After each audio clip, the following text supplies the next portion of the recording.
A very good afternoon, everyone, and thank you very much. Thank you very much for joining us today during today's webinar. My name is Silas Kamanza, coming to you live from ICJ Kenya House. To moderate this session, I'm joined with my co-moderator, Mr. Humphrey Sipala. Thank you very much. On 27th August 2010, all Kenyans voted for a new constitution. Indeed, it is right now in 2020, this is 10 years since the historic moment when all of us gave to ourselves this new constitution, to ourselves and to the future generations. A constitution that embodies the values and principles that all of us agreed together. And this constitution gave us hope and aspirations for a better Kenya. It is therefore it's a very opportune time for us to reflect on the gains and achievements that we have gained throughout this journey over the last 10 years in trying to bring a new constitution to life. Now, it is for this reason that ICJ Kenya and Strathmore Law School we've come together to partner and host a series of weekly webinars that we have dubbed the Katiba at 10 series, where we will take stock of various chapters of the Constitution and assess the extent to which their provisions have implemented over the past decade.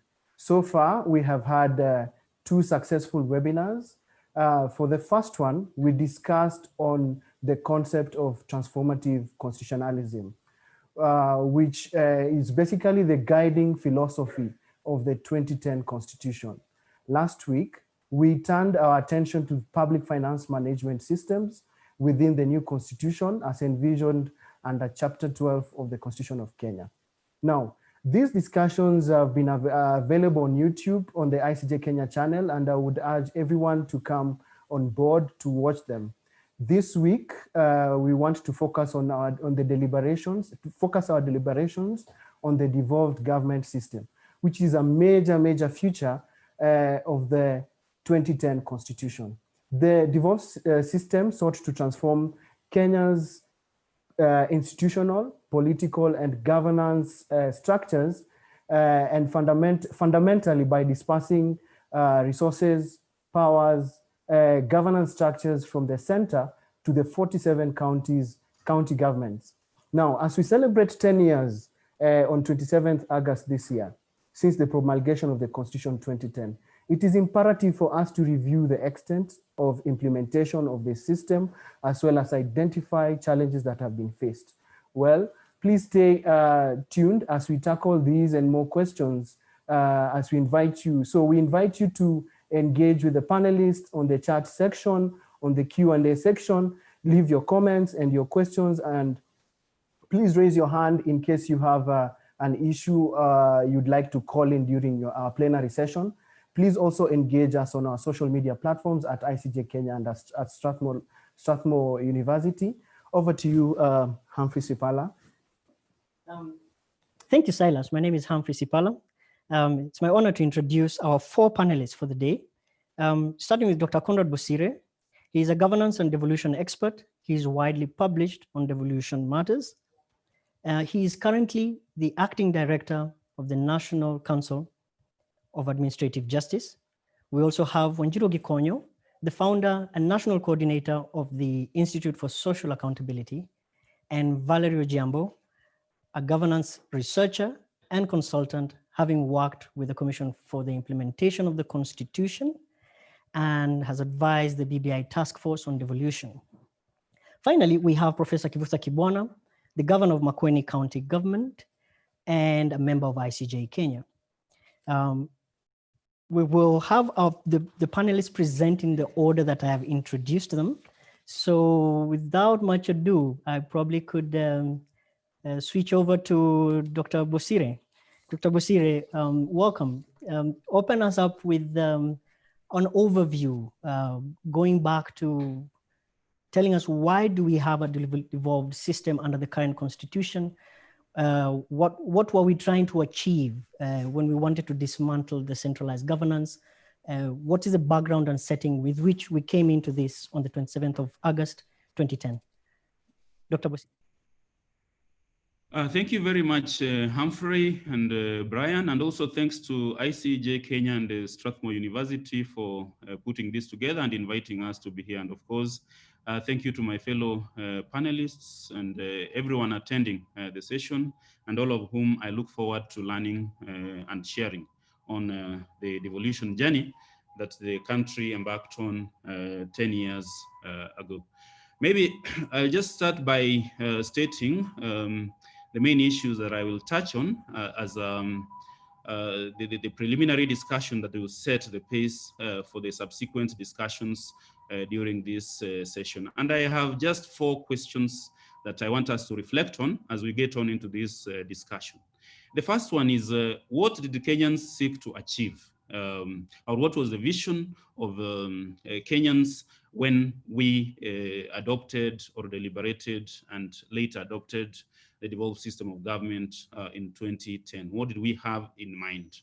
And secondly, how did we follow up this vision with a design in the constitution? Basically asking, how is the concept of devolution treated in the constitution, and does it is it in tandem with the vision that we had as Kenyans? And then what are the main steps in achieving that vision?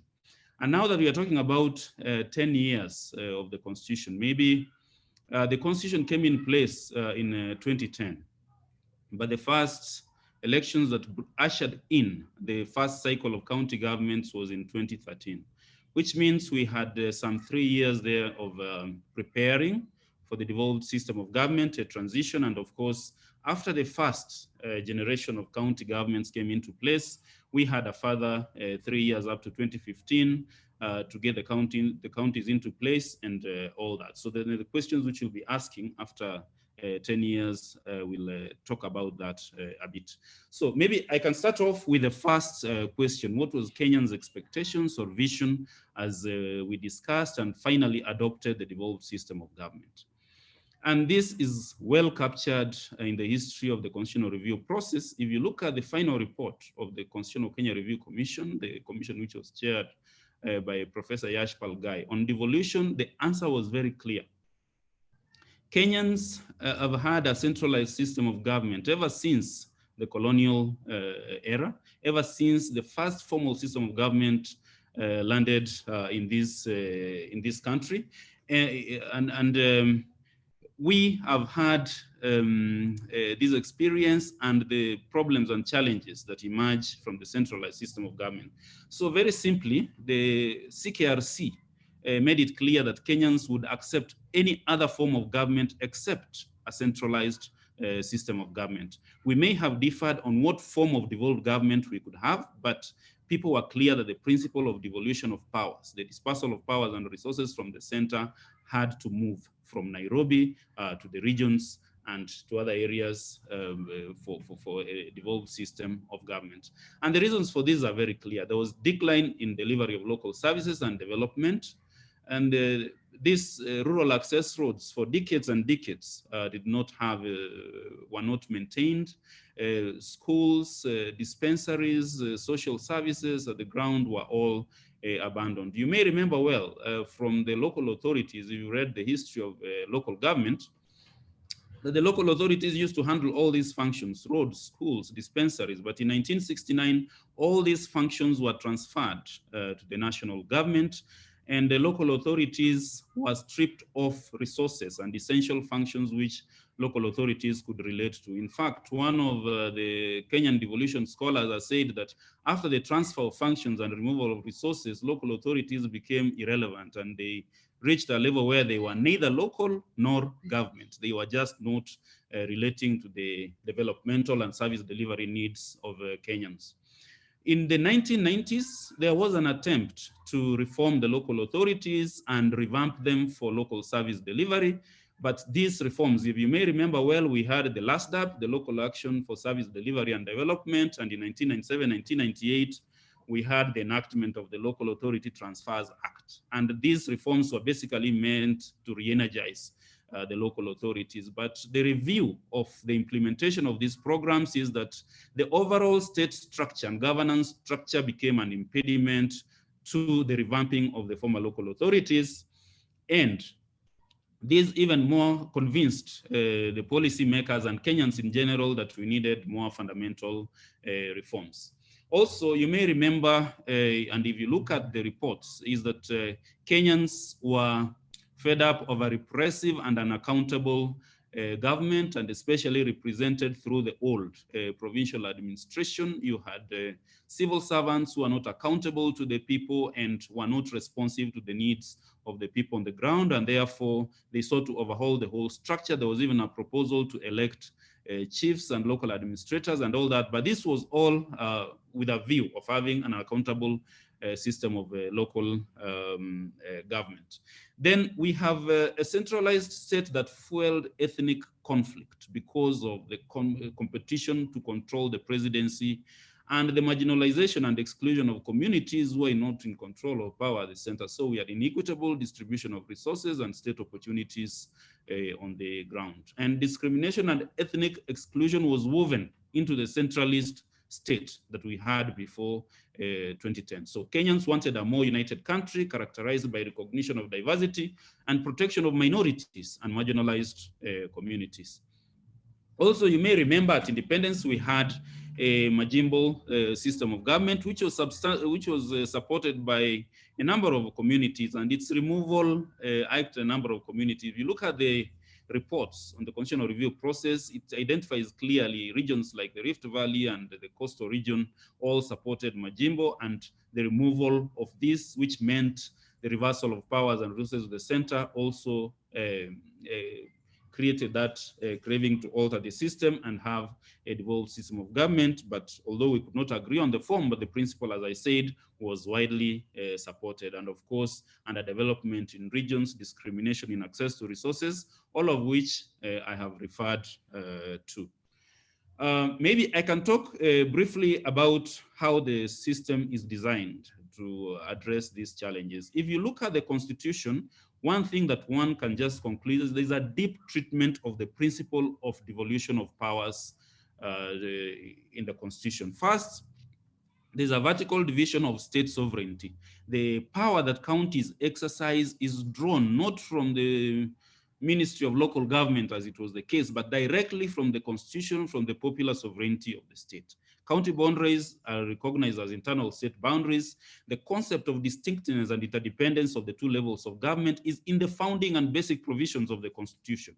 Then there's also a fundamental change in the structure of the state and governance structures. And for you to alter this, you will require a referendum, which is a very strong protection of the devolved system of government. The very, very people who ordained the system have been given the authority to change that through a referendum, and the discussions recently can be seen. And just to mention, then, so how is this pursued? How are we supposed to, what are counties supposed to do and the entire devolved system of government? And this you can find in Article 174 of the Constitution. It has 9 objectives which have been listed, which the county governments and the institutions at the national level should pursue. And these 9 objectives, if you read through them closely, you can collapse them into 3 main purposes of the devolved system of government. The first is development and service delivery, basically equitable distribution of resources and development to ensure balanced access to economic opportunities, and then affirmative action to address historical and economic injustices, democratic accountability and responsiveness. The power given to counties should be exercised democratically. Furthermore, the centralist state that was there is no longer in control of the overall state and political powers and agenda. Some of it is split, and this has to be recognized in the constitutional system of governance. Lastly is national unity, recognition of diversity and inclusiveness in order to build the project Kenya that we have. How do we do that? Everyone is recognized, and the marginalized or the minorities are brought in together with the principle of inclusiveness. And so basically that, and you can give examples of how marginalization has happened, how discrimination has happened, and accountability, and all this is available, and we can talk about the details as we go on through the session. But then what are the critical steps that were to be taken towards achievement of the constitutional vision, which I've just outlined, that regards devolution? The first project is to deconstruct the centralized state to pave way for devolved governance. And we had a two-phased transition period from 2010 to 2013, the elections, and then 2013 to 2015 after the entry of counties. And I believe that Valerie will deal with that question in further details. What have we achieved in the last 10 years? I believe my fellow panelists will be able to address this. We have 2 election cycles for devolved government. We have established devolved institutions from the scratch. And we have services, education, bursaries, roads, infrastructure, health facilities. The impact will take time to measure and all that, but we can still ask those questions. And the last point I want to mention then is, what questions can we ask in a discussion as this? Have lives and livelihoods improved? The literacy levels, better healthcare, the roads and development, number of facilities and services. Is it incremental, and what is the effectiveness? The poverty levels, have they improved? What is the contribution of counties, and how can it be attributed? Do we have a distinct political agenda for devolved governance in this country? If you look at the 2013 and 2017 general elections and the 2022, can you see the agenda of devolution informing policy at the national and the county levels? I believe those are the details that we can deal with as we go on. And are we together more as Kenyans in 2010 or 2013? And can we attribute the unity or further division to the devolved system of government, and in what ways? And how has devolution enabled us to unite or further divide us as Kenyans? So I think those are the main questions that broadly we can deal with, and the distinct aspects of this. I believe that the fellow panelists and the responses and the questions and their responses will deal with this exhaustively. Thank you very much, Henry.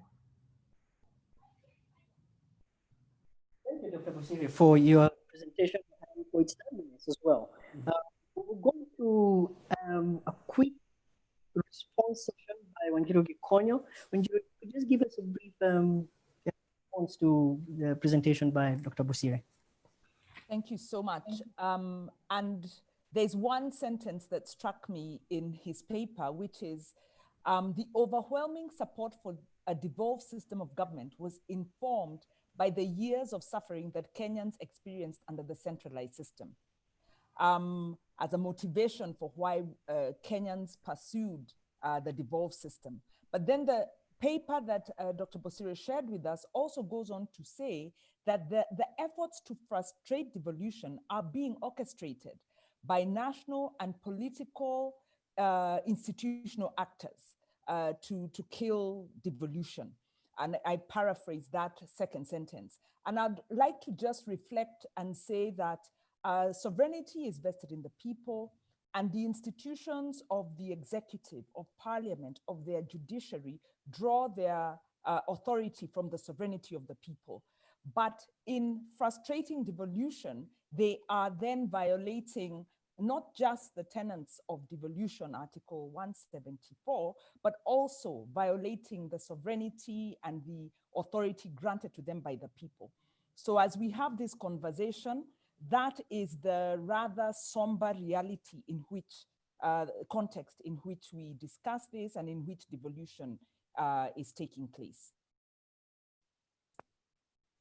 Jiro, for highlighting those points.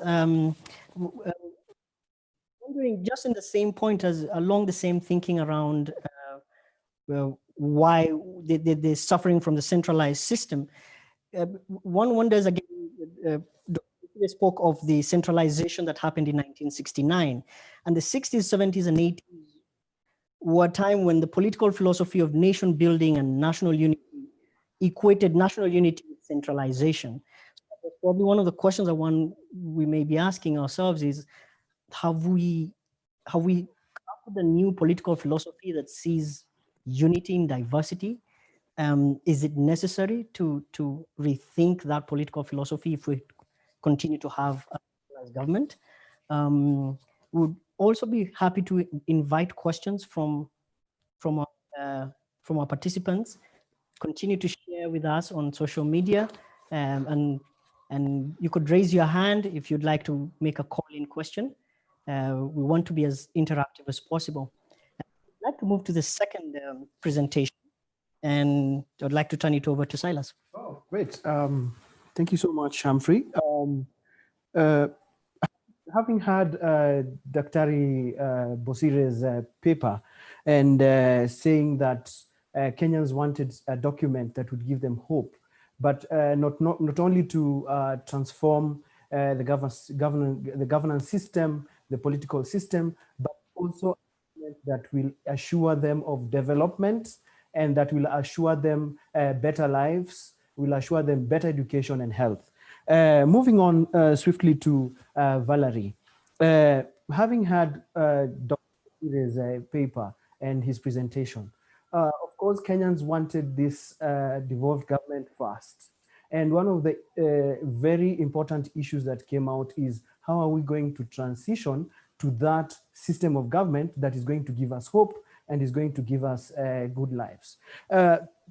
Perhaps maybe you can tell us in your experience, and you have read about this and you have worked in the Constitutional Implementation Commission. What was the transition like? What sort of challenges were faced in this process? Over to you, Valerie.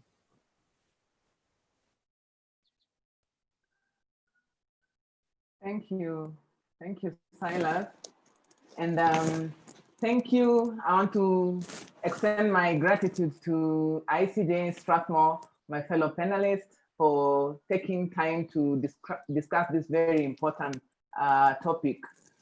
Of course, the promulgation of the Constitution of Kenya will go down in our history as the period which devolved government came into effect in this country. And the March 4th, 2013 election then ushered in the devolved system of government, which we have now implemented for about 7 years. The decision to adopt a devolved system of government was influenced, like Conrad has said, by the dissatisfaction Kenyans had with the centralized system of government. And experience was not so good, actually, in terms of power, use of power, and resource allocation in this country. So Kenyans chose to transform the way the country is governed. And the choice was both courageous and strategic. Yeah. So the full implementation of the devolved system of government promises, among other things, proximate social and economic development and the provision of proximate, easily accessible services throughout the country, among other things. In 2010, Kenyans gave the Commission for the Implementation of the Constitution the responsibility to monitor, facilitate, and oversee the development of legislation and administrative procedures that were required to implement the Constitution of Kenya, and specifically devolution. The guiding principle really was anchored around the 5th schedule to the Constitution, so that the implementation required that legislation was supposed to be enacted by Parliament to provide for the implementation of the devolved system of government and the Constitution as well. The enactment of these laws was on course, and it largely was very, very successful, except in 2 occasions when Parliament, using Article 261, extended the implementation period. Beyond the stipulated legislation under the 5th schedule, the Constitution also expected that government agencies were going to review existing legislation and administrative procedures required for the implementation of the Constitution, and this largely impacted on the implementation of devolution. This process needed to be an ongoing process to align the existing policies, sessional papers, laws, administrative procedures with the Constitution of Kenya, which has been touted, and rightly so, to be a very transformative constitution. So during the first 5 years period after the promulgation of the Constitution, the people had the opportunity to exercise their democratic right in the election of, their president, the governors, the senators, the members of the National Assembly, women elected to represent counties in the National Assembly, as well as the members of the county assembly. So you could see the devolution of power, which was very, very successful In fact, many people thought that we really could not pull this under one election, and we had talks around people saying this could have been staggered and all that, but we successfully delivered on that. The people's representatives are expected to embrace the transformative and servant leadership, which is enshrined in the Constitution under chapter 6 of the Constitution. And this approach to governance can only be evident in their services to the people, and acknowledging that power in this devolved system of government is vested on them to serve rather than power to rule. And it's open for discussion whether this is what we are witnessing under the devolved system of government.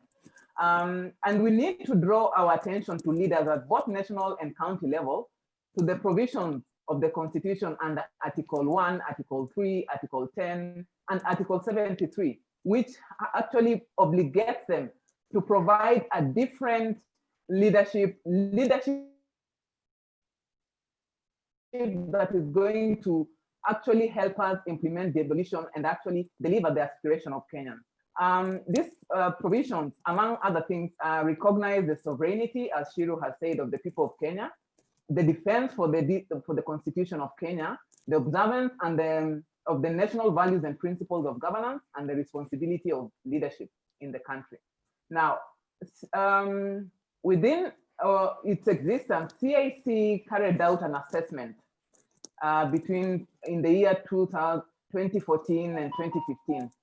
This showed commendable progress in the operationalization of the system of devolved government in all the counties.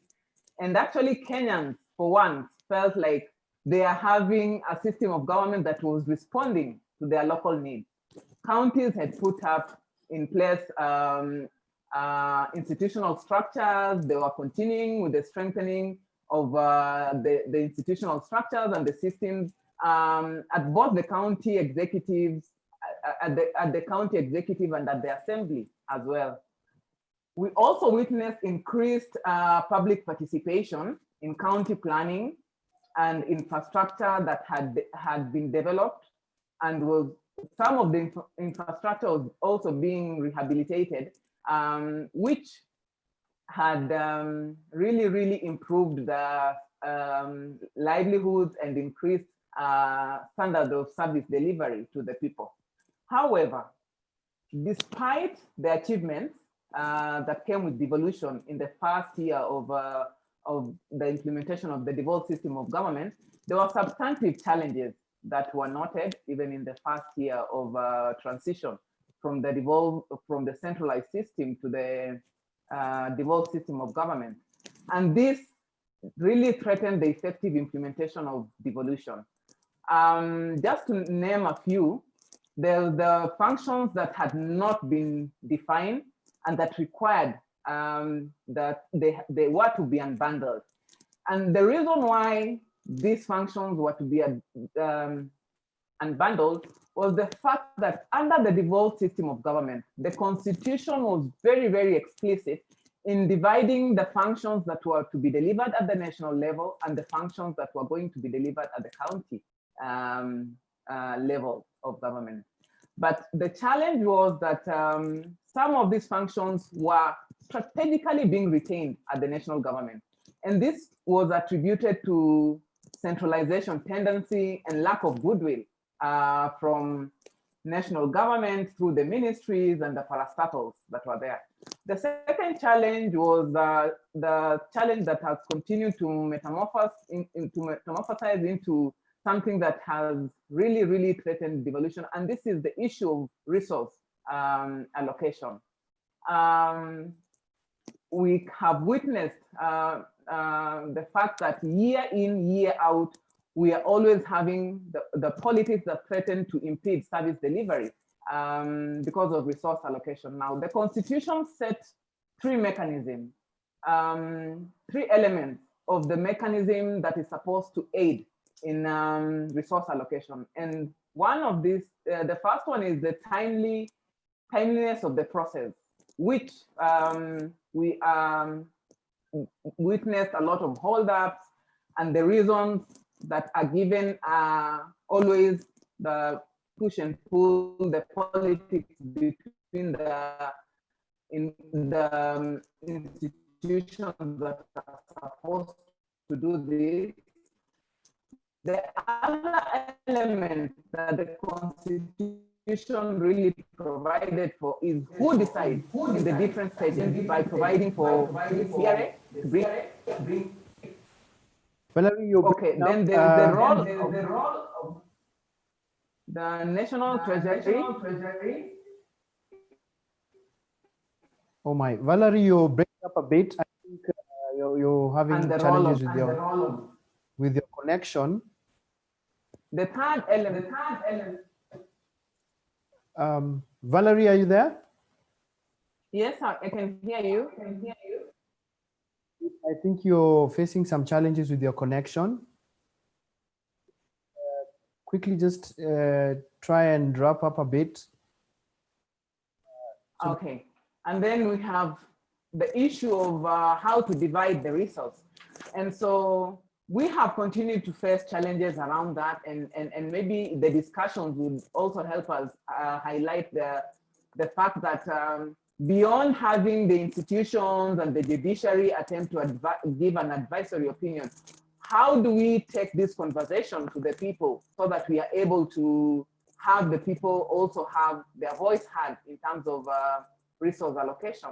The other challenge we continue to face is the impeachment of county governors that has played out to be a power struggle between the county assemblies and the governors, and also the Senate. We also have continued to see the fact that public participation is now being played out as a more tokenistic outplay of the interaction between the county governments and the people. And with this, we are honored to have Professor who is really going to take us through what he's done with public participation, which is commendable, and which is something that we can then. I would really hope that the duty of the people of Kenya, the county governments and the national executive come into play so that we can ensure that the whole system of government is on track and becomes a benchmark for the region and the world. Thank you.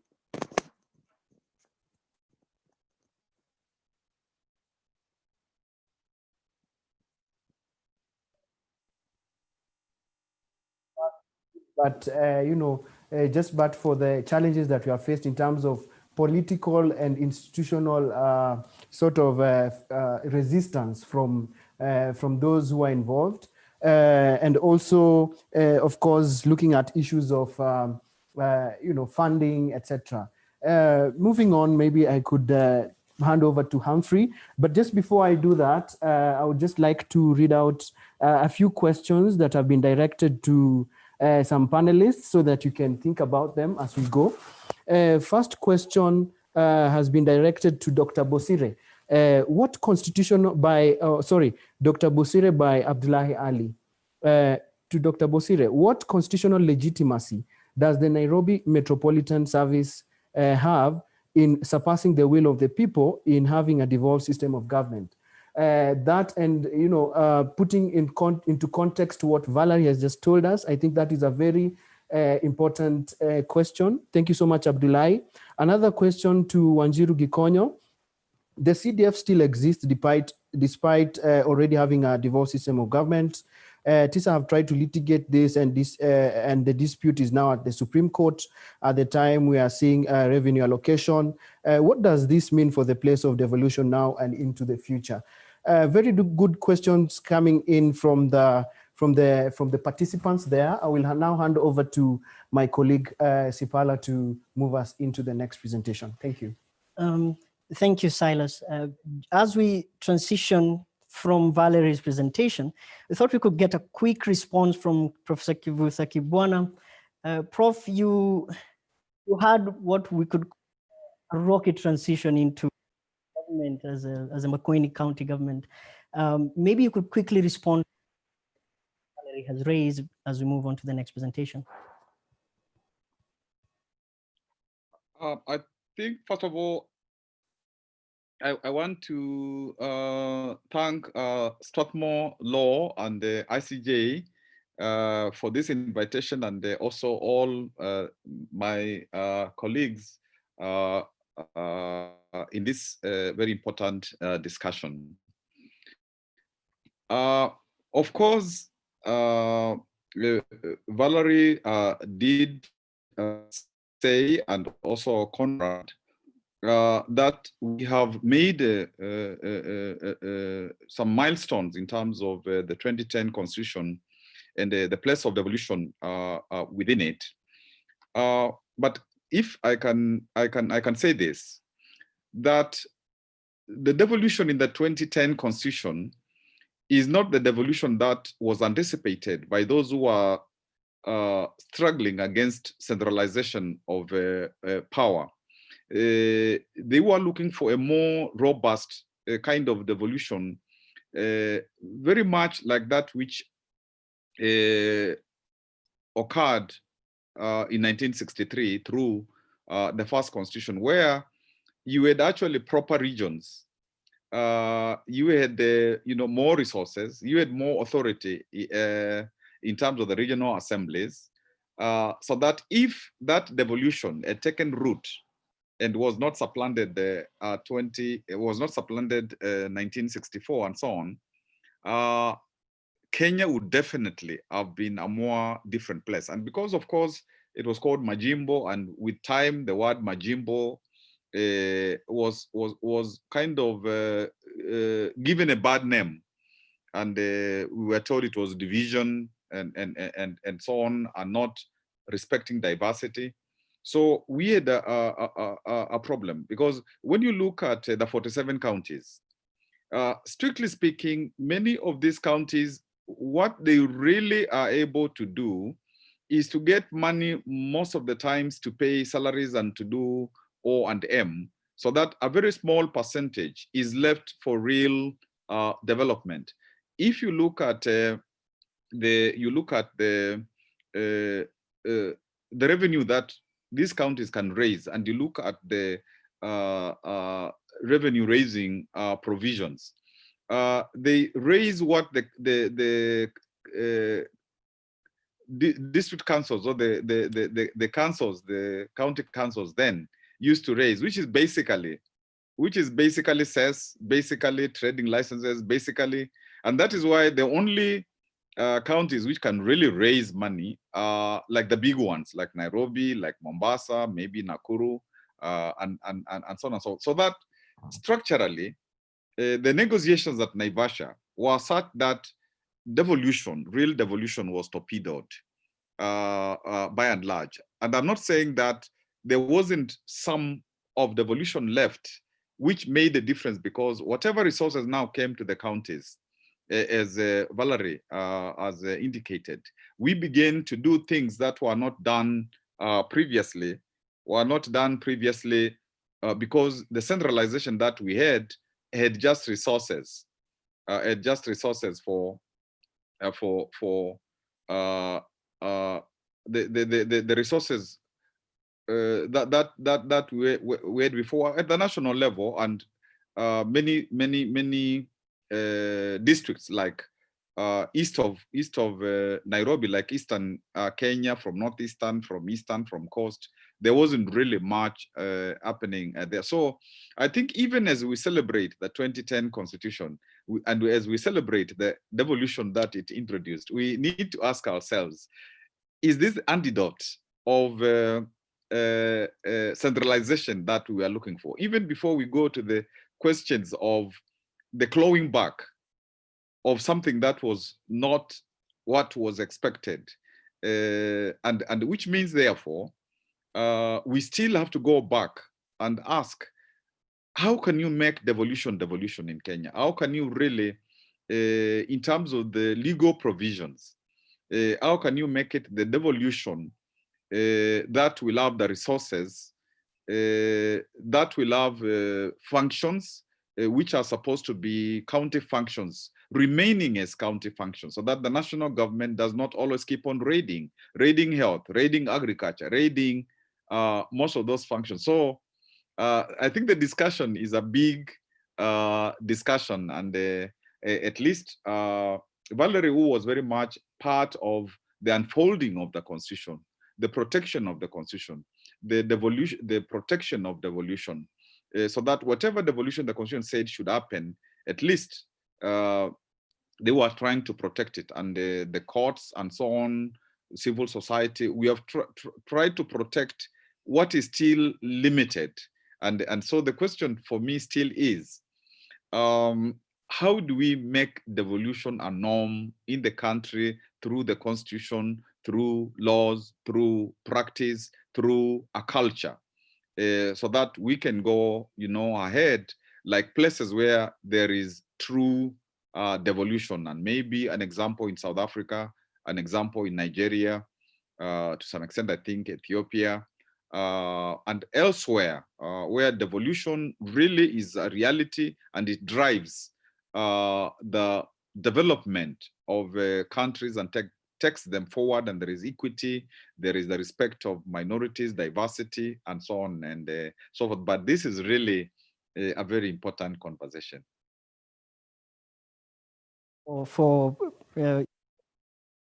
Valerie's presentation, and indeed the issues that we had anticipated when jurors anticipated to speak to are already beginning to come out. The questions about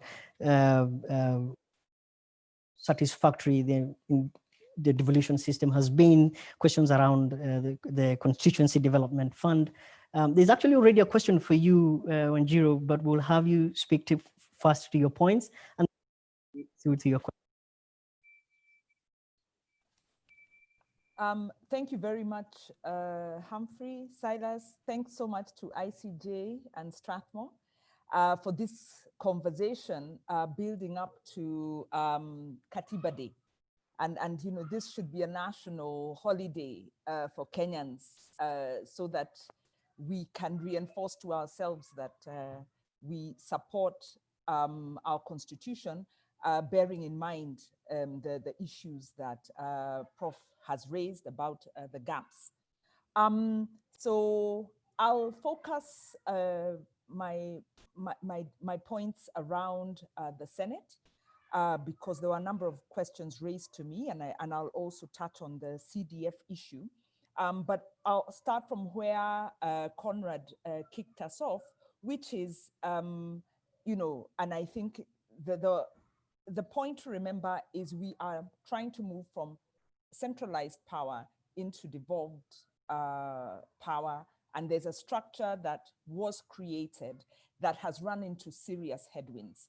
And as Valerie's pointed out, as Conrad has pointed out, this is not just about institutional design, it's about the political will.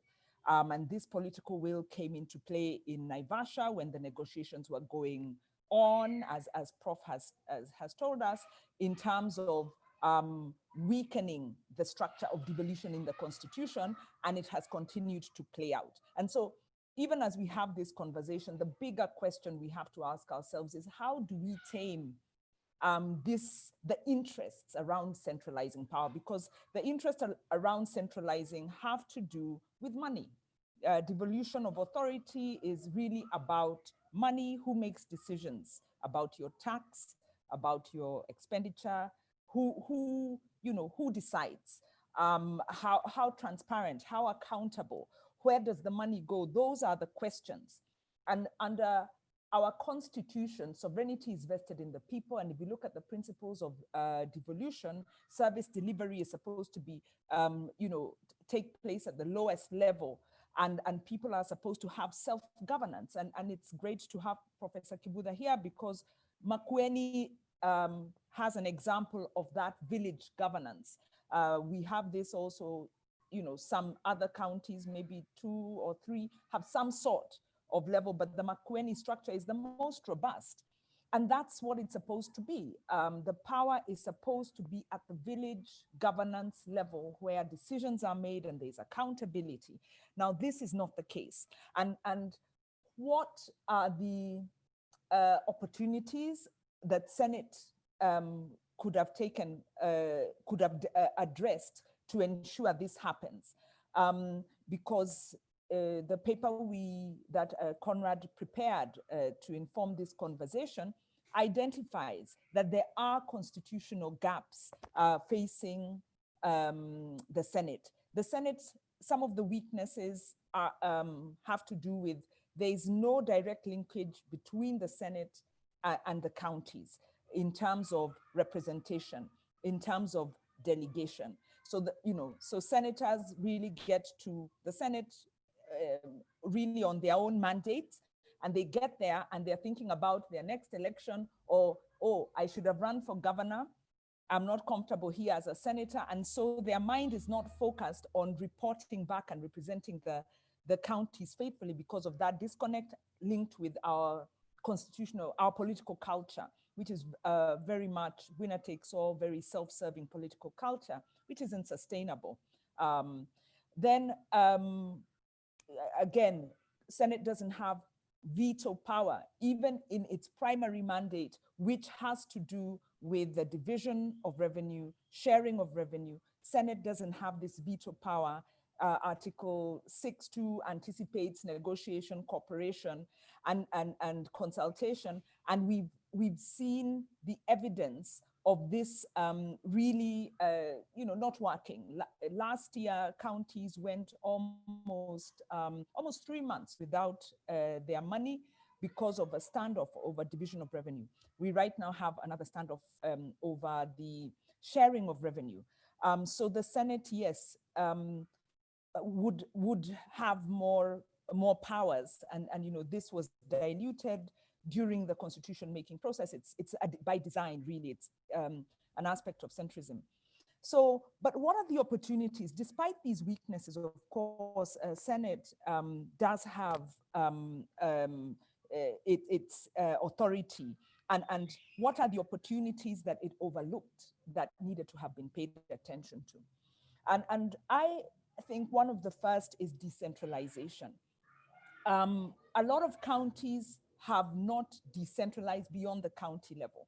And what this means is that you have money going to the county levels, but then the citizens are then not able to engage robustly in devolution. They don't really own devolution. Now, if Senate had pushed for decentralization, then immediately the money would have to follow that. And so in their policy making, for instance, around health, it's only now with the COVID crisis that we've seen Senate come up with a bill that's talking about, let's have money going down to the lowest level, the structures, the dispensary level, the level 1, level 2, as the basic foundation of healthcare. You cannot run health services based on referral hospitals alone, county level hospitals alone. You need to decentralize. Now, the moment you start saying we need to put money where people, the principle of subsidiarity, getting services closer to the people, then the money has to go. So I think the Senate missed this opportunity. It's come about now because of COVID. The realities have come, so it needs to be given force.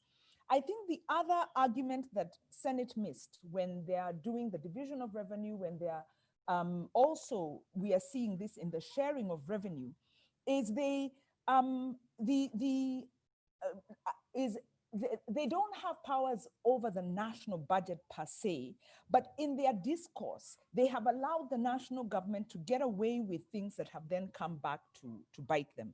And the main thing here is in terms of debt and in terms of national government priorities, and failing to make the argument that agriculture in this country gets allocations of about 2.3 to 2.8% of the budget, whereas it's supposed to be at 10%. Health is at 7.8 to 7. In fact, health allocations to these sectors have been falling, instead of going up as a percentage of the budget.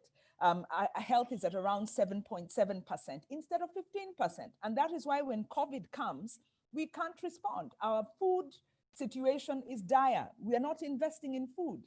Our health situation, we are not investing there.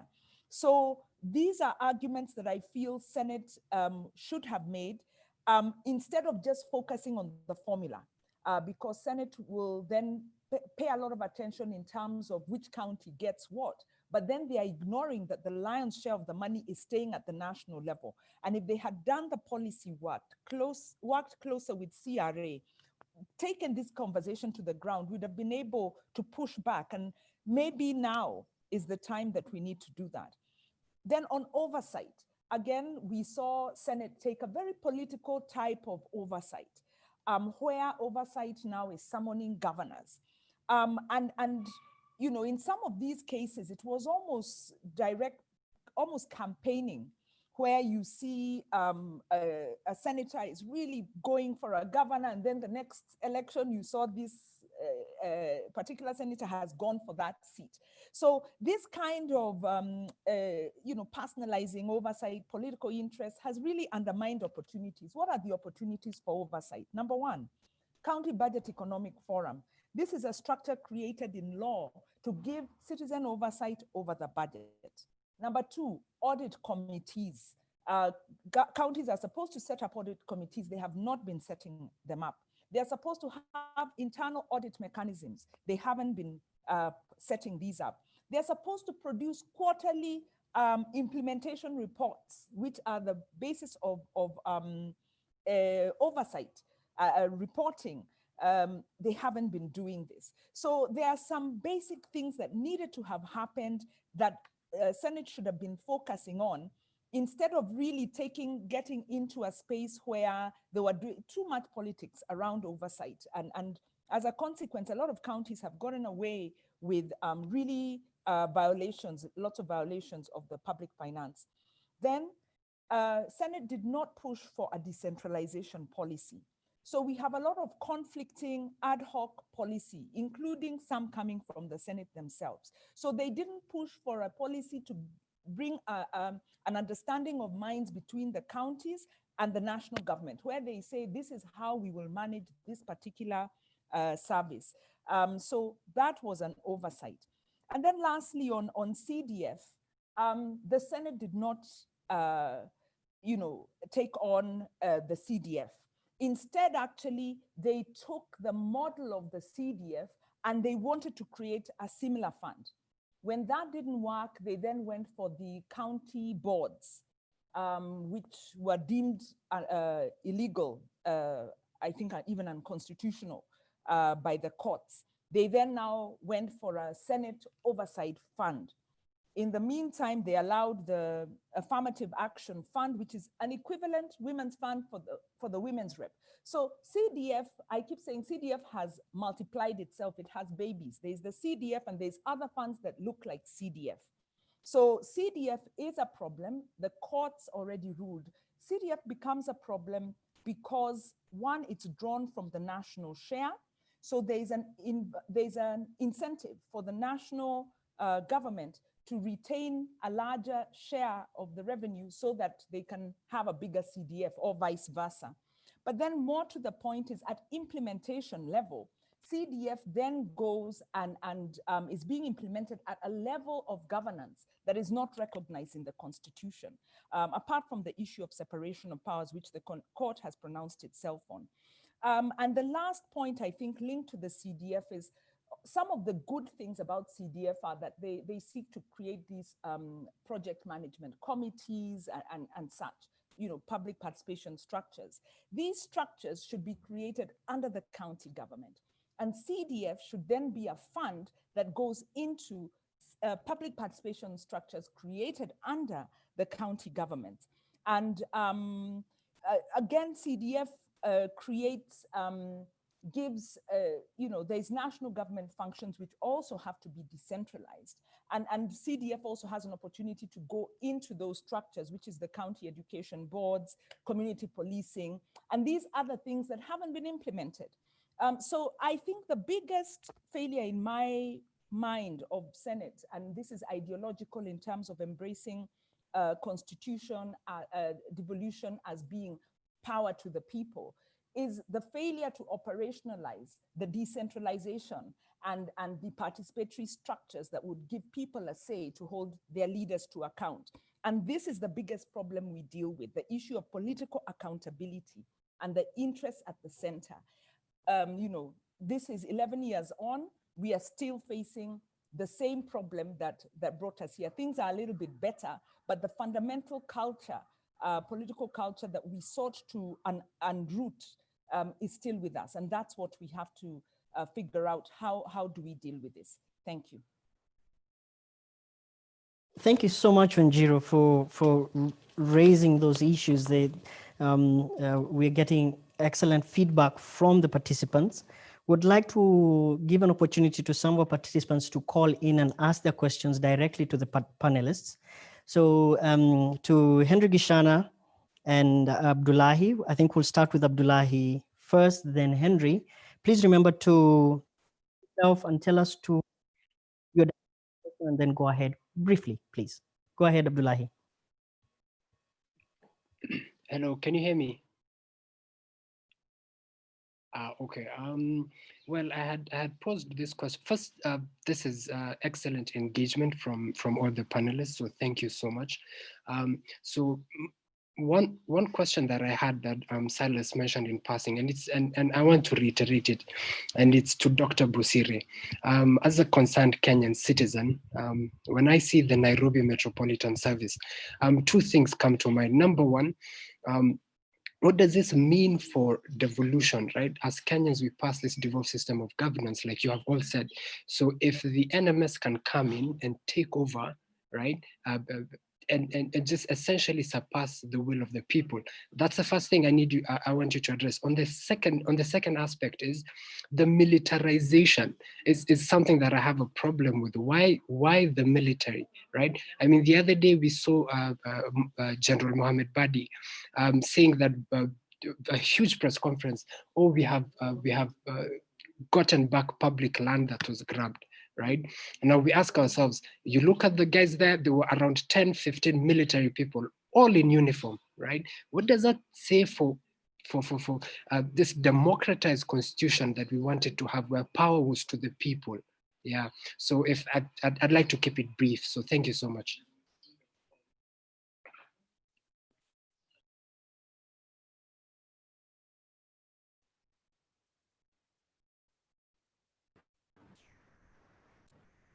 Hello, Henry here from Cape Town. My question is to Professor Kibuda Kibwana. He mentioned something to do with the national government raiding county government functions, and I was really keen to understand what counted to these. Are they watching as the national government raids their functions? Is there something they've been able to do about it? And in that respect, what role has the intergovernmental played in terms of addressing some of these issues, and especially forums like the summit, forums like the Intergovernmental Budget and the Council? How effective have they been in ensuring that there is mutual respect in terms of the relations between the national government and county governments? My other question is to Wanjiru Gikonyo, who mentioned very important issues that I would be very interested in terms of the inability of counties to be able to put in place mechanisms that are supposed to ensure transparency, are supposed to ensure participation.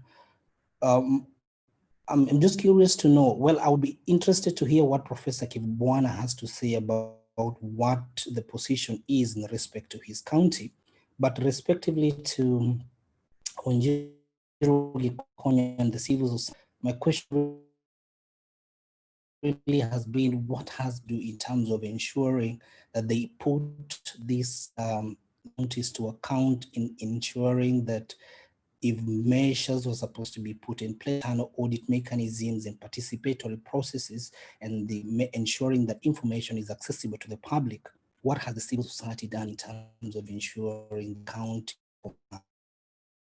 I think that's pretty important to ask at the moment. Thanks a lot for the forum. It's very important.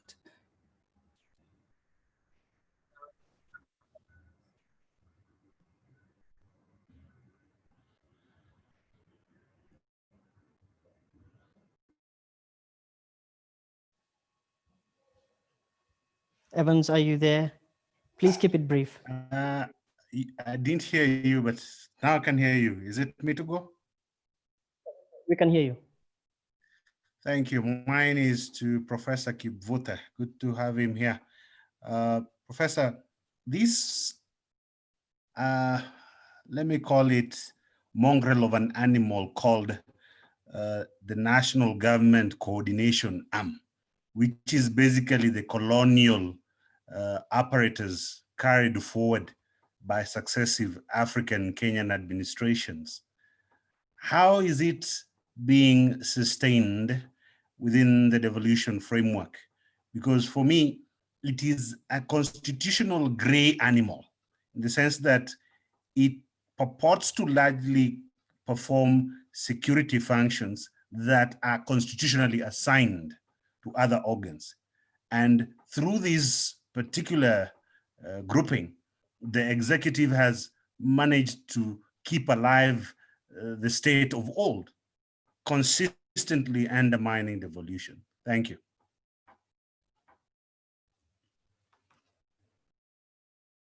Do we have Victor online? Victor? Yeah. Good afternoon. Hello? Hello, good afternoon. Am I audible? Good afternoon, am I audible? Good afternoon.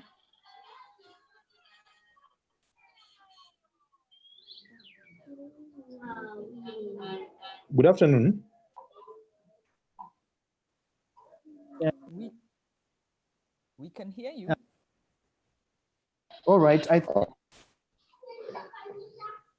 Okay. Thank you very much for having this wonderful discourse with regards to the infants that we have, the devolved units.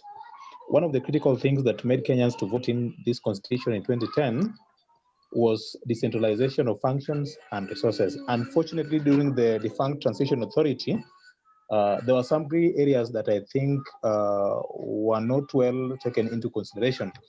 If you look at health, we have what we call the Abuja Declaration that member countries, member states within Africa and the world had agreed that 15% of their budgets should be channeled towards health. This has been a thorn in the flesh. But my contention has been, here comes a case where we devolve functions and in equal measure, we don't give them adequate resources to carry out the functions.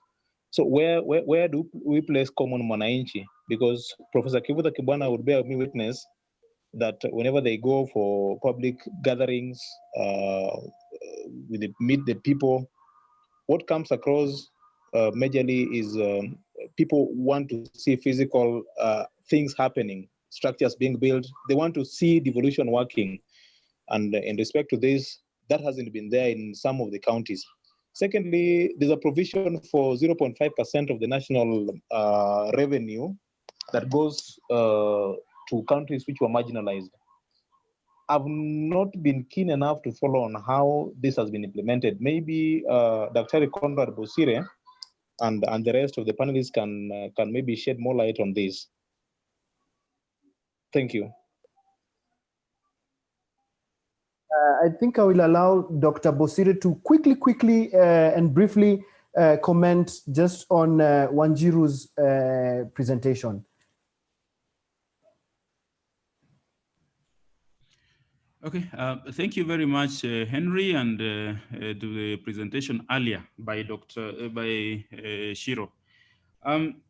I just have just a few comments and something to make, and also to bring into context some of the statements and observations that Wanjiru Gikonyo has given. First, I mentioned the 1969 transfer of functions to the national government. And sometimes this is a question which has not been looked at in detail, but it is partly responsible to some of the problems we are raising with the implementation of devolution. As I mentioned, education, health, roads, and all functions which people identify with at the community were transferred to the national level. And if you look at research done on these issues, that the ministries, departments, and agencies at the national level that took over these functions did not perform them effectively, because you cannot expect the Ministry of Public Works to repair and maintain a rural access road in my village, because it's impossible. They look at the major highways and the major roads in the country. You can cascade that argument to all the sectors of service delivery. So by the time we arrived at 2010, is that a lot of resources, powers, and functions were vested at the national level. And the former local authorities handled very little money, and functions were taken away, and proliferation of nationally managed funds to offer local services. And as I said, the first project was to deconstruct the centralized state. And obviously, you would expect that the departments that have handled monies and functions for decades and decades to show some form of resistance to this. And also, the Constitution is clear in the main that we have to devolve these powers and resources, but it left a lot to interpretation and to agreement between the two levels of government. But to reiterate what Wanjiru has mentioned is that the will to have an objective discussion on what kind of resources should go to the ground is apparently not there.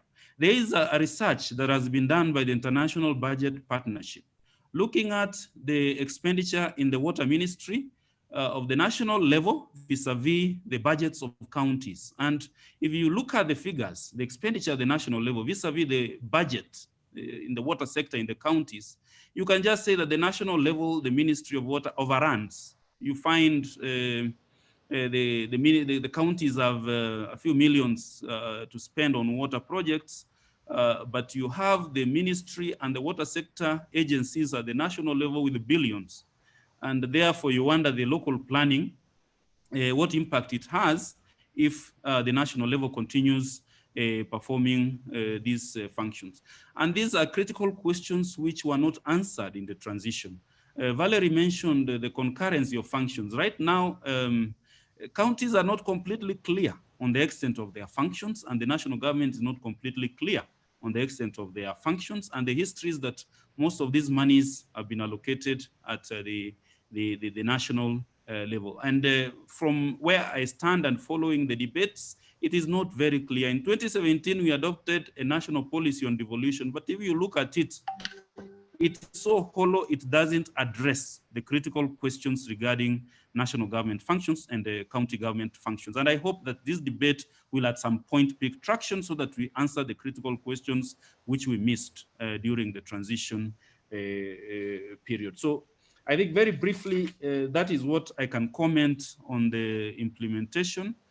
And just to end on the aspect of the presentation of Wanjiru Gikonyo, is that what we missed at the transition and bundling of functions, the costing of functions, and the restructuring of institutions, those which perform shared functions, those which perform county functions, those which perform national functions, we separate them, or we create a strategy of joint management and decision-making in these authorities, like the water service boards that carry out functions that cut across. That question did not, was not completely answered in the transition. Going forward, I think, as I said, we have missed a major question because we cannot budget, we cannot plan, because we don't have a complete picture of what each level of government is in control of, and therefore the policies and the laws and everything else that emerges in the implementation is so vague because those questions were not clarified at that point in time when we are arguing the transition. Thank you. Do we answer the questions now, or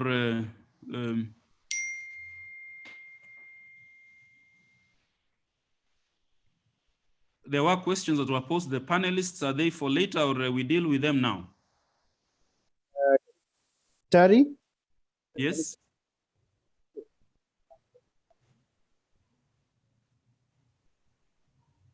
Sorry?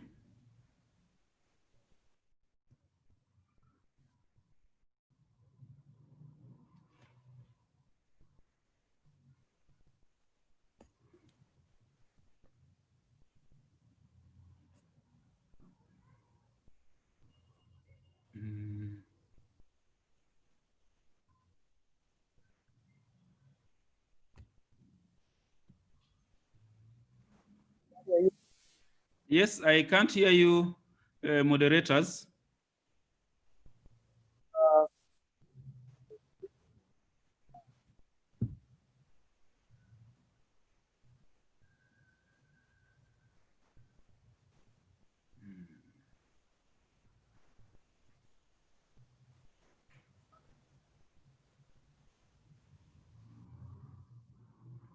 Sorry, I can't hear you.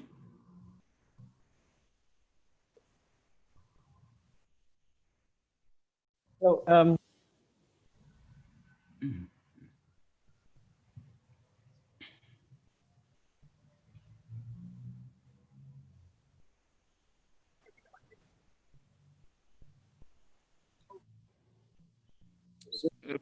Please check your side. We can't hear you. I'm waiting for directions on whether to deal with the questions posed to us. Just Yes. type there that we are going straight to Kivuta. Yeah. Okay, all right, thank you. Thank you. Can you hear me? Yes, I can hear you now. We were not hearing you before. Great, great, great. Thank you so much. So, thank you. and much apologies. We are having some issues here at ICJ Kenya, but we have since sorted it. Having had Dr. Bosire's presentation, Valerie and Wanjiru's insights, and also Dr. Bosire's views that there was a challenge in terms of the transition process. We were supposed to look at transfer of functions, on issues of division of assets, costing, budgets, planning, so that would enable us to plan better and also to assess the capacity needs of the counties moving forward. Having in mind that all this was not done the way that it was done, and you came in the first instance when the county governments were being implemented. You were on the hot seat. You experienced challenges that were very immense, and you actually were there and you felt it. Please tell us, what were your experiences? What were your challenges in terms of being in that hot seat? What were the main obstacles that were on your path as you went ahead to implement devolution in your jurisdiction? Over to you, Professor. Yes, thank you. One of the first challenges was, unlike at the national level, where they had most of the laws to implement their, portions of development, the new constitution, because within the constitution, it was said that laws had to be passed by particular times, and actually, if Parliament didn't pass laws, it would itself be dissolved. But for the counties, there wasn't a similar provision. So we began without the requisite laws, without the requisite policies.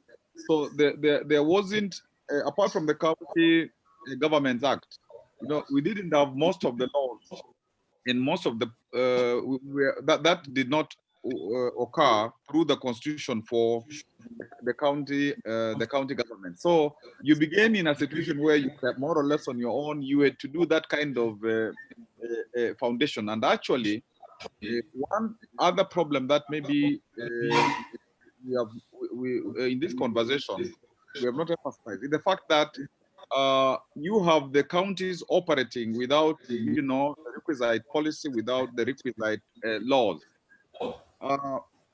Then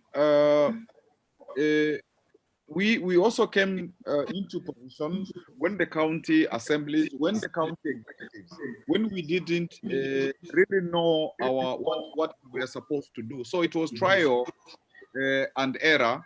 It was trial and error situation, and there were conflicts because, for example, a county assembly would think that they are still they are still the councils, because most of the generation MCAs were from the county councils, so they would think that they continue a county council, and then many of the executive who came from the national level would also themselves think that there is also a centralized, devolved system.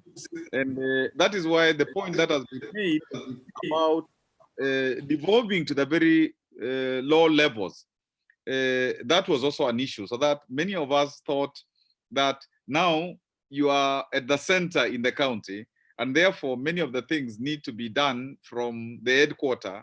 And because in some of those places there were gorofas, you know, then people would say, how ni watu wa gorofani?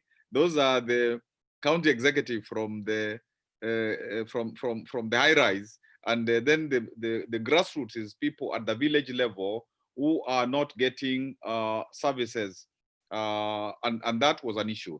And of course, because of the culture, or because of the many, there were people from the national level, there were people, the staff that is, there were people from the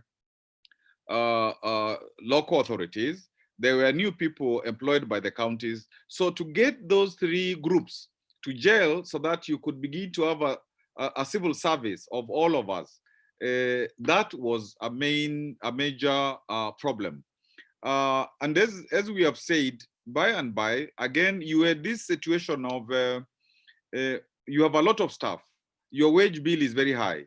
So when it comes to money that will go into those things that we said, health, agriculture, and all that kind of stuff, there is a problem with that.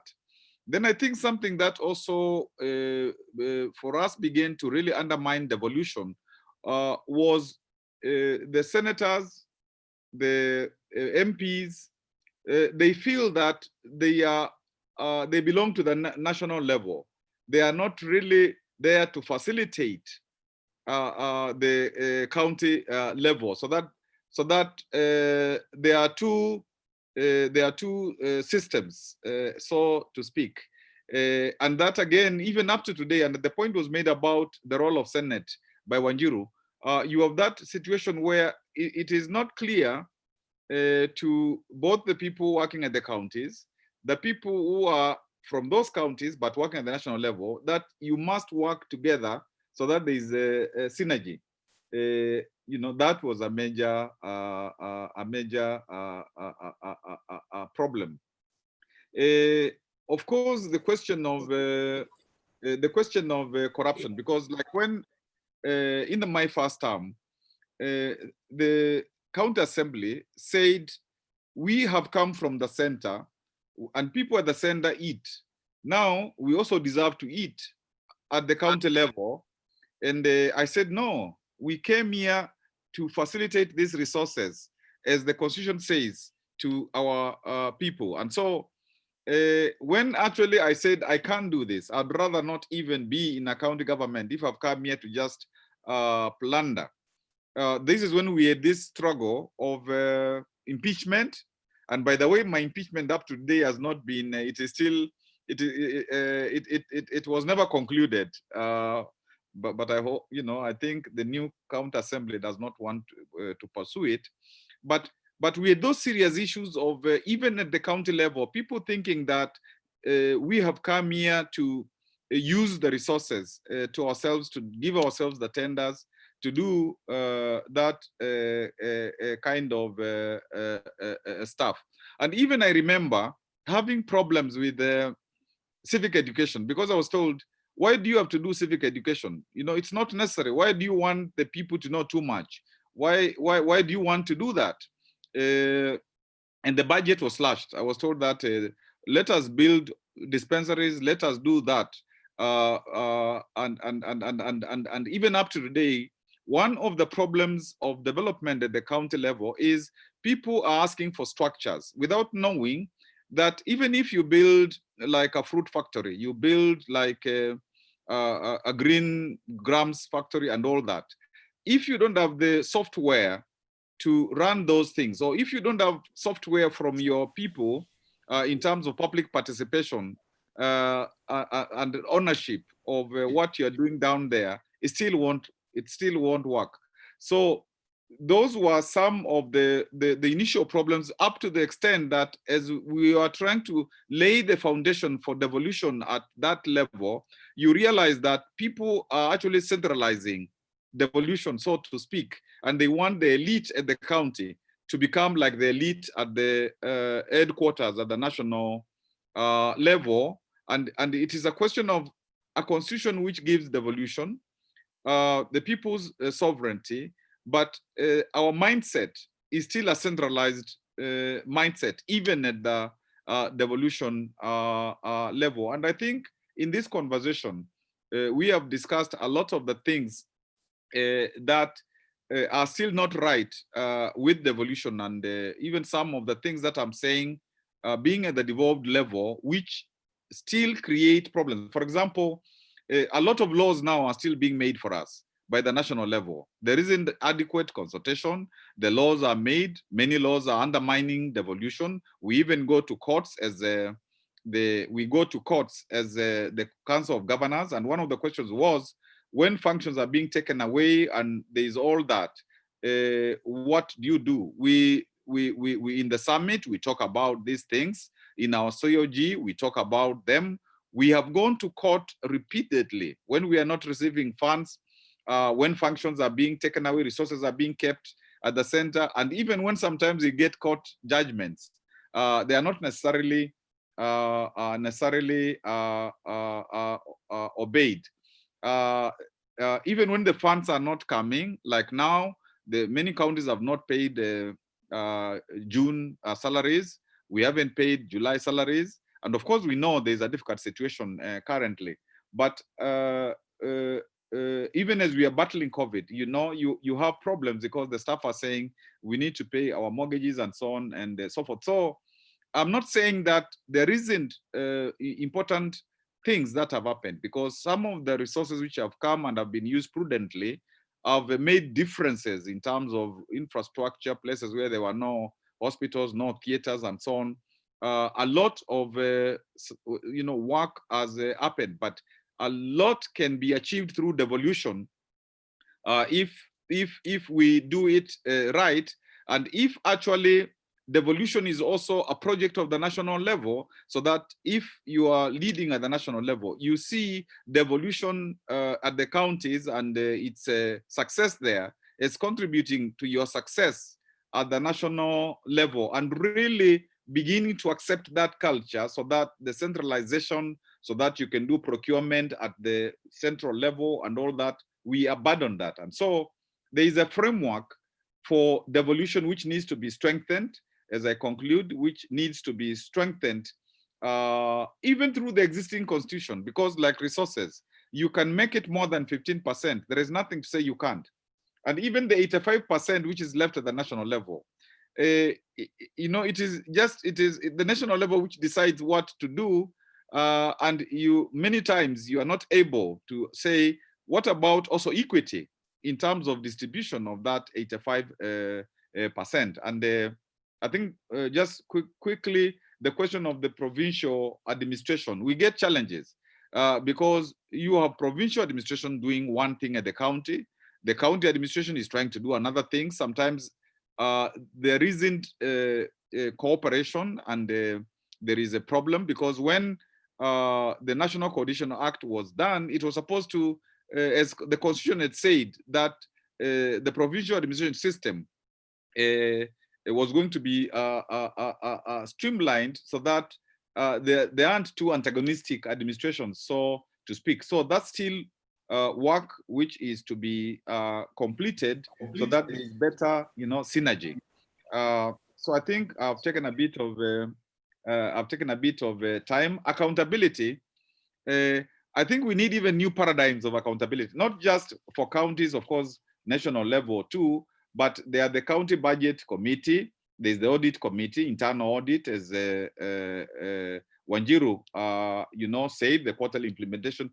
But I was, we are even trying to, within Makueni, for example, to say that every project must have a project committee of the citizens, and you can't be paid if they say that this service is not satisfactory to us. Even having those development committees which were mentioned, where from the village level, you have people who are elected by those villagers to, in the budgets, to get involved in them. When it is bursaries, they say, you know, who should get, because they know themselves, they know who is poor. When it is like loans, concessionary loans, they tell you, you know, many things, and they feel that it is their government. And for me, my joy in being Makueni is, if that system is entrenched and it continues, then you can say that services are beginning to trickle to really the beneficiaries at those lower levels. And we are, if it was not for COVID, we had this system where we would say what the Auditor General has said are our problems. We would get an accountant to simplify that. And then we take that to those structures, the people's government, and they're able themselves to question us and to say that this is, we have had there these problems. Please answer to us, because this money belongs to us, and not just the county assembly to audit, and not just Senate to audit, so that there is also an authentic auditing by our citizens, and that would, for me, be some of the joy of devolution. Yeah, thank you so much, Professor, for very good insights. You've actually answered one of the questions that I wanted to follow up with, which was, you know, what are some of the creative and innovative ways that we can employ moving forward? And you've given us some very good examples, like, for example, setting up project committees from the community so that they can assess the projects going on. And this to address one of the fundamental issues that even Valerie and Wanjiru and Dr. Ibosire had mentioned, the issue of public participation in the process. Maybe just to give Valerie 1 minute to comment on Professor's presentation. Just a comment, Valerie. Thank you. Silas, can you hear me? Yes. Just a comment so that we can quickly move on to giving you guys time to respond to some of the questions. Thank you very much. I really have listened into Prof's comment, and being the person who is on the ground, you actually get the sense that we still have not really resolved the issue of devolution in terms of devolution of power, where these two levels of government and our devolved system of government is able to work in a cooperative way as envisaged under Article 6 of the Constitution, so that then you have so many other issues coming into play. For example, when Prof mentions the issue of the provincial administration carrying out different functions that are parallel to what the county government is supposed to be doing, then you have the sense that there's still that lack of appreciation of devolution, so that the agenda of devolution, even on the ground, is distorted. And that actually impacts on public service delivery. So moving forward, we really have to interrogate what the understanding of devolution in our context in the country is, and if we are ready to move forward by trying to change the narrative around devolution in the country, so that we are really able to get the gains moving forward of devolution as anticipated in the Constitution. Thank you. Thank you so much, Valerie, for that quick comment. Just before we continue, I don't know if there's any caller. Yeah, Julius Muridi, are you there? Yes, I'm here. All right. Could you please pose your question as brief as possible? Yes, I am Julius. I'm calling from Seoul, South Korea. My question, I have two questions. Julius. One is we have seen MCAs like being used by opponents, those people who are aspiring to get into office, to fight governors. At times, as Professor said, these fights are not concluded, but this is affecting service delivery in many counties. So what is the way forward? how can we stop this? How can we have objective county assemblies that can perform the oversight role without external influence? Number two is the issue of duplication of roles. We have had a lot of pull and push between county governments and the national government CDF over projects. At times, when something is not going well, they will say it's a county function. The county will also say that it's a national government function. When things are doing very well and a certain project has been completed, there will be also a fight of recognition on who did the project. When is this going to end? Thank you. Right. Thank you so much, Julius, for that quick question. I think you have ushered us into the session where we'll give some time to the panelists, and I'll hand over to my co-moderator, Mr. Humphrey, to take over. Thank you, Silas. So we've come to the Q&A session. We have been taking questions, and Dr. Busire was rightly asking when we will be answering them. I'll just quickly read out a couple of more questions that have come in text, and then we could go around through the panelists in the order in which they presented to see whether they can respond to this. So first to Dr. Busire from Teresa Mutua. She says, how has the judiciary been interacting with devolved governments? Justice is not a devolved function, but the work of the courts in the counties is affected by county service delivery. Therefore, to what extent does the judiciary in its budget and work plan incorporate cooperation and dialogue with county governments? Again, Conrad, from Christina Akinyi, sorry. This is a question back on the earlier question already asked on the transfer of Nairobi County functions. Will this cure the challenges of poor service delivery in Nairobi County, or does it set a bad precedent? A question from Patrice Gilani doesn't indicate to which panelist, so I'd invite any of the panelists to respond to this. What roles should the regional economic blocks and their involvement in county government policies and visibility, what should their role be at the local and national level? So probably we could start with Dr. Busire. Please, if you could just speak to the questions that had been directed to you in that order. All right, thank you very much for those questions and the engagements you've had earlier. I think it's a very informative session.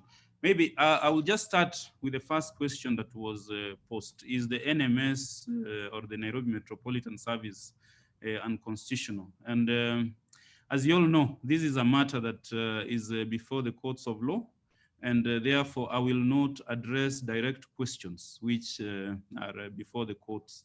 But I think for purposes of this discussion and for the benefit of all of us, it's good to engage with the constitutional issues covered in the Constitution and how they are unfolding in implementation. And I want to make, because I've followed closely the factors around this, and I think I want to make a very fundamental clarification from the Constitution.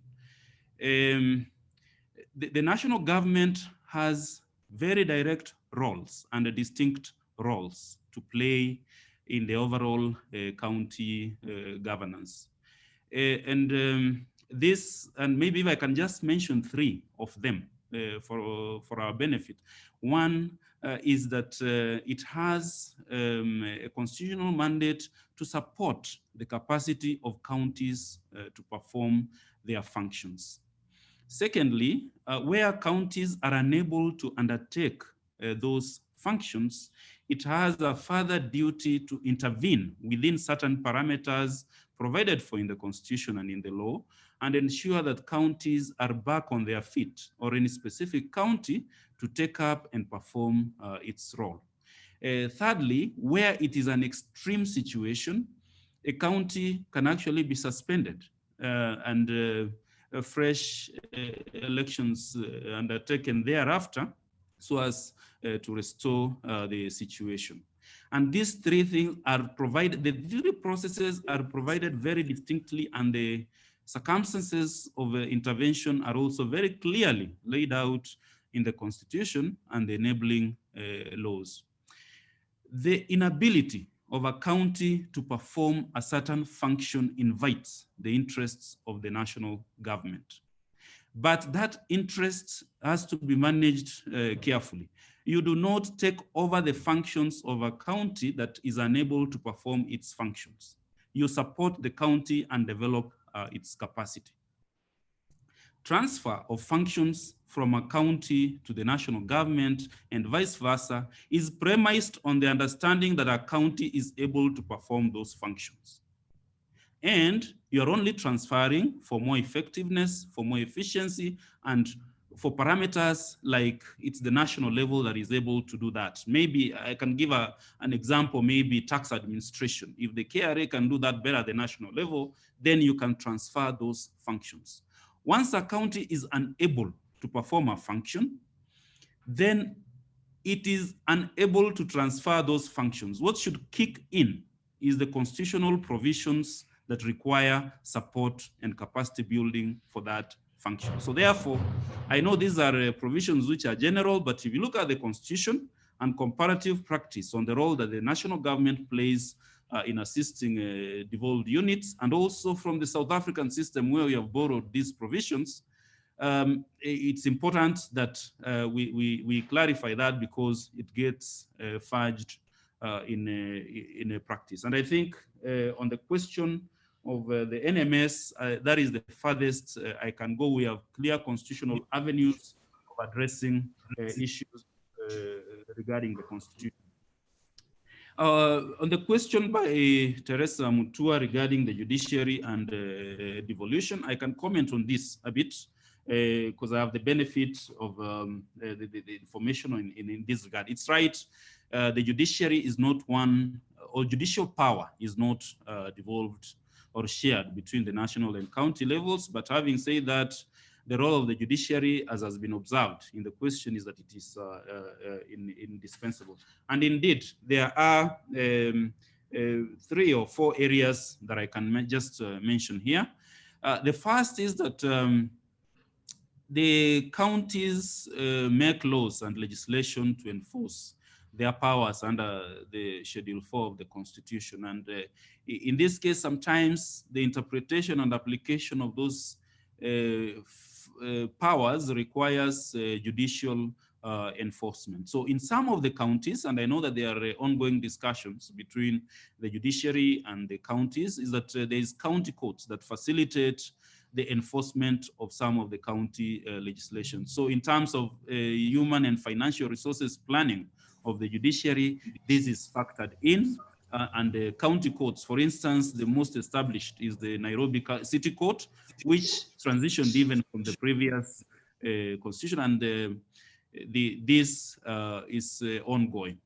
Then under 174, Article 174 of the Constitution, national state institutions like the judiciary are required to decentralize their services. As a policy position, the judiciary wants to establish a high court station in all the 47 stations, and also expand as much as possible the current 127 court stations around the country. And when this comes, or when it happens, it's in close consultation with the county authorities in terms of location of these courts and all other support that is required. There's also an ongoing discussion, because there's revenue that is obtained from county courts from enforcement of county legislation. And there's a request from counties that the revenue that is obtained from enforcement of county legislation is directed towards supporting of county functions. And that is a discussion that entails not only the counties and the judiciary, but also the national level, because of provisions in the Public Finance Management Act, that where the judiciaries are appointed as a collector of revenue, and whether this revenue can be directed to county functions is a question that involves the judiciary and the leadership of the counties. And I believe it's an ongoing discussion, which the counties can which I think then that can happen. So those few points, I think, and there's more maybe, which I may not mention, but there are issues which are important. One last point, I hope I've not forgotten any question, on the regional economic blocks. I think these are very important because Governor Kibwana mentioned that the 47 counties are actually fragmented. We had regional governments and they could have taken over things like the water service boards. They could have taken over regional infrastructure, roads. But you find that like service boards serve a group of counties, and then because of their size, they cannot take over this effectively without some cooperation with the surrounding counties. And these regional economic blocks are very welcome. But we should keep in mind that the Constitution ordains the county unit as the only and sole unit that exercises devolved powers under the Constitution, but that does not exclude of cooperation between I'm wrapping up between the counties.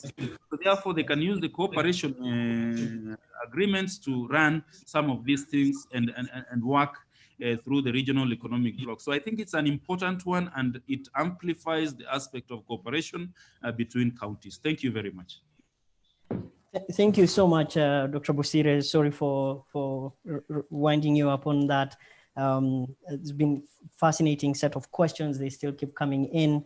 I'd like to invite Prof. Kibwana to speak to any of the questions that he may have missed.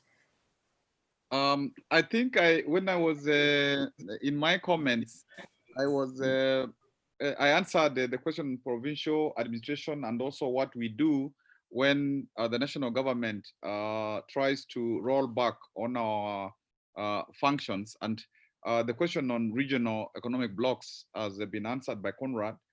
There's been a national level policy from Devolution Department to give them a policy framework, but that has not been concluded. Also within the counties, several counties come together and they try to do their own law so that it is passed by several counties which are involved in an economic bloc. And some of why the economic blocks have become important is it is realized there are certain things that can be done better together. Even in these COVID times, several counties are realizing that they can do major things like having a good hospital and so on together, and to share some of those functions and pool resources. And this is of course being done because if like the Bombers draft had come through and there were the regional governments, most probably regional economic blocks would not have been as critical then.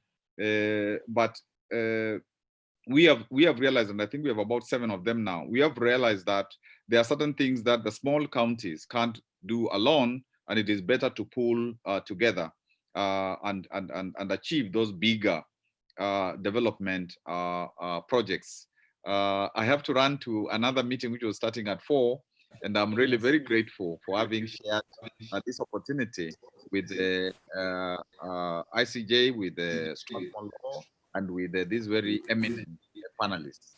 Asante. And we thank you too, Prof, for your time and comments and insights from the front line, as it were, of devolution implementation. Thank you so much for your time. Would like to invite Valerie to speak to some of the questions that may have been posed to her. Valerie. Thank you. There's a question that has been asked about the regional blocks and what has also been answered by some of my colleagues. I would really like to reiterate the fact that due to the fact that we are such diverse society in terms of resource endowment and in terms of shared resources, coming together as regional blocks is very important in terms of economic development, in terms of being able to exploit some of the shared resources that run across the counties.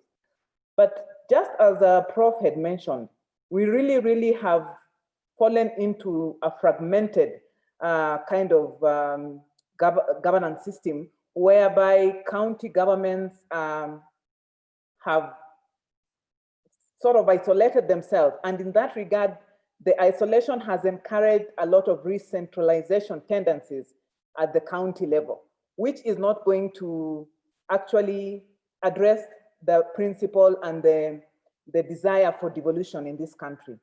It is important for us to recognize that despite the fact that regional governments were not provided for in the Constitution, but there's a strength in the attempt for county governments to come together with regards to being able to enhance development at that level, because we cannot depend on resources coming from the national level, from the consolidated fund, because the county governments are also obliged to be able to generate revenue at that level. My concern with the regional government at this point, and this is something that can be explored at any given time, is the fact that we are still struggling to have that sense of ownership of county responsibilities in terms of service delivery, whereby we see the tug of war between the executive and the county assemblies. And so my question would be, as we move on to get to regional cooperation and the regional blocks, how is this going to play out?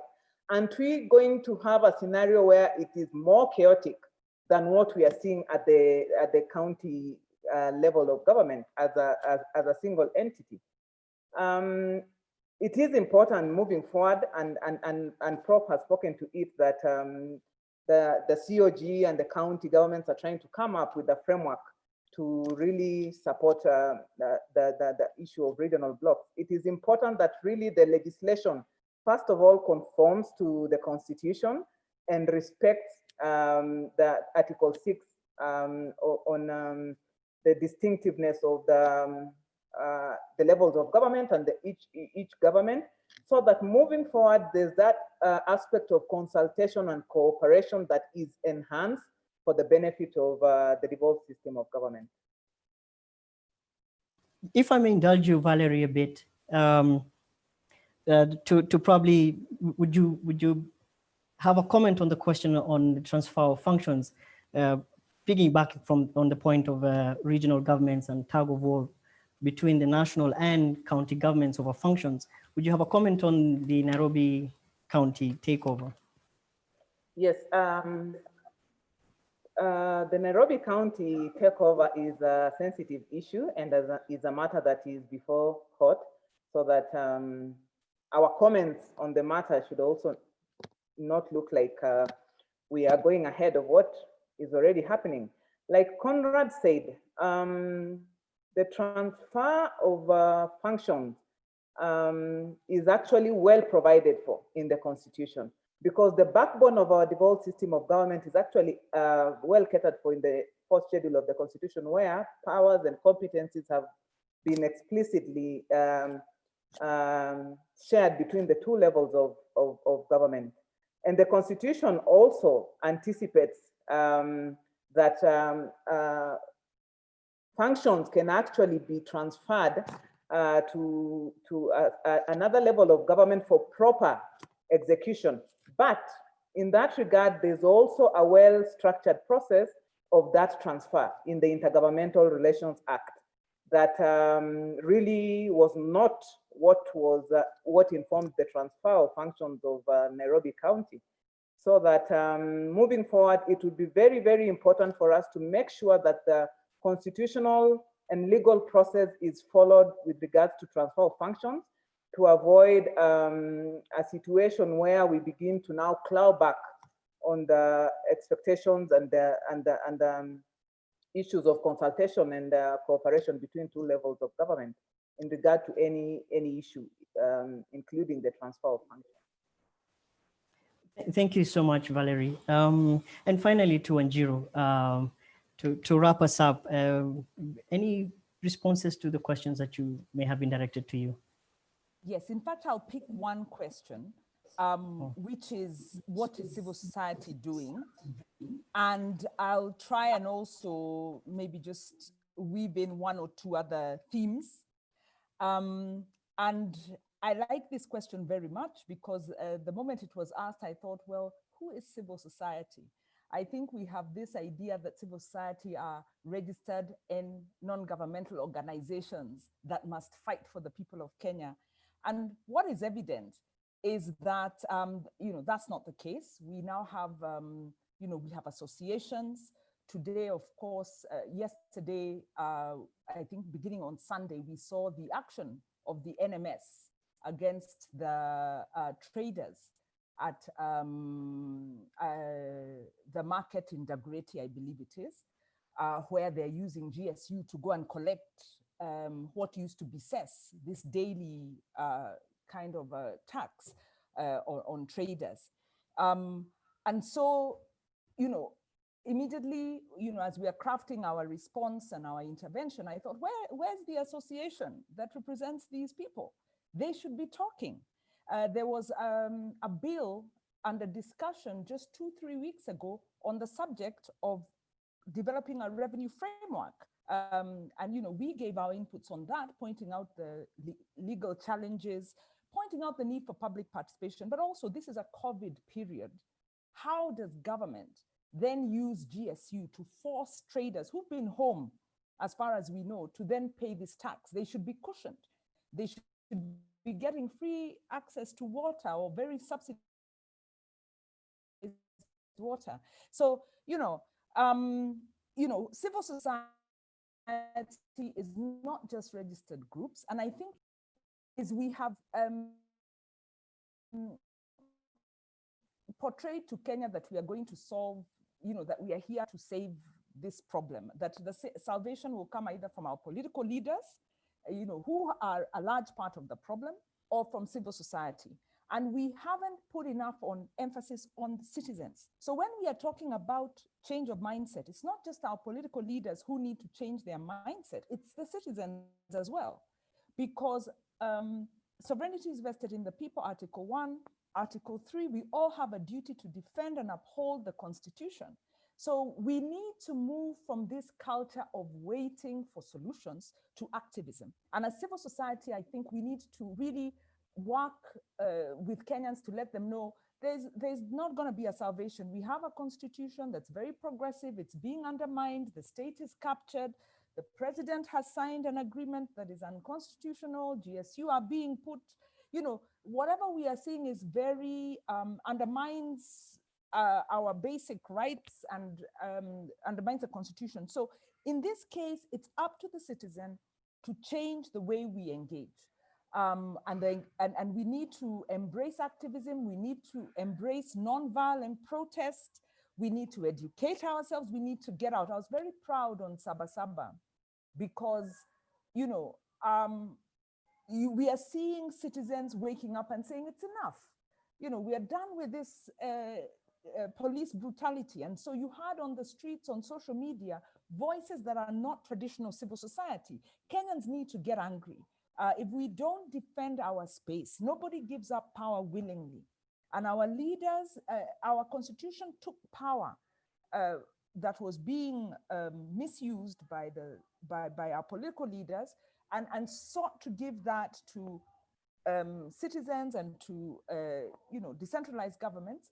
But we didn't then come in defense of that constitution. And so we are losing. The other aspect we need to confront as we discuss this, because, I go by the thinking, and I've said this before, Justice Kriegler said it, we have enough law, we have a very good constitution, it's got gaps. It is not the law that's the problem, it's the political culture. It's the political culture of our politicians, it's our culture. So let's look at ourselves as citizens and remember that we are the ones who put these people in office and we then don't hold them to account. So as we change, we must also make devolution an agenda item.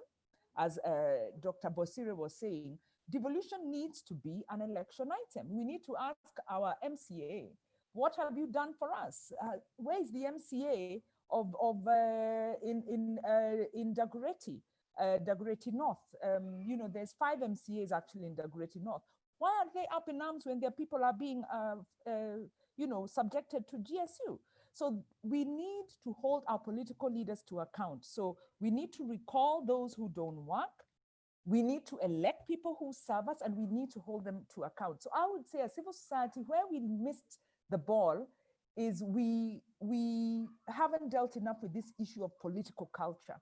And that's where we need to pay attention. And I think as all Kenyans, we need to wake up, be active, hold our leaders to account, be active and accountable ourselves. Thank you. Thank you so much, Wanjiru, for your strong statements as we come to a close. It's been an hour and a half, slightly more of questions, a lot of answers, and introspection about the state of devolution as our constitution turns 10 as our constitution turns 10 this coming month. I'll probably at this juncture invite Silas to wrap us up as we conclude our today's webinar. Yeah, thank you so much, Humphrey, for this. And thank you so much, participants, for finding time to come and join us in this webinar. After all these discussions, we have seen that the constitutional design of devolution will take us much more time to implement as was envisaged in the Constitution 2010. And this is because of several factors, including resistance from people, resistance from political and institutional entities, but also just the technicalities of devolution itself. And therefore, as Kenyans, we need a change of mindset, and we need a change of attitude so that we ensure that devolution actually delivers. Devolution is this, from all these discussions, was a solution that was thought by Kenyans and chosen by Kenyans so that we can achieve equality in terms of access to resources. We can achieve equality in terms of very, very important things, including the voice of the people in governance. Ladies and gentlemen, devolution was a very, very critical and very, very strong point in the Constitution 2010. It was very transformative.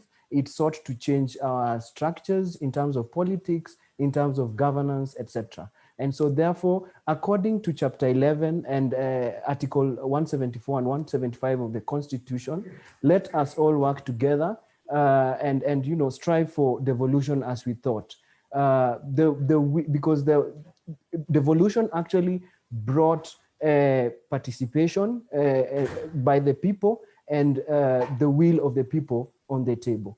With those few remarks, I would wish to thank everyone and ask everyone to continue engaging us on our social media handles at ICJ Kenya, Strathmore Law School, TISA, and even the judiciary. Please ask our questions to the panelists. I'm sure the panelists will find time to answer your questions on social media as we go by. Thank you so much, and do have a great evening and week ahead. Thank you.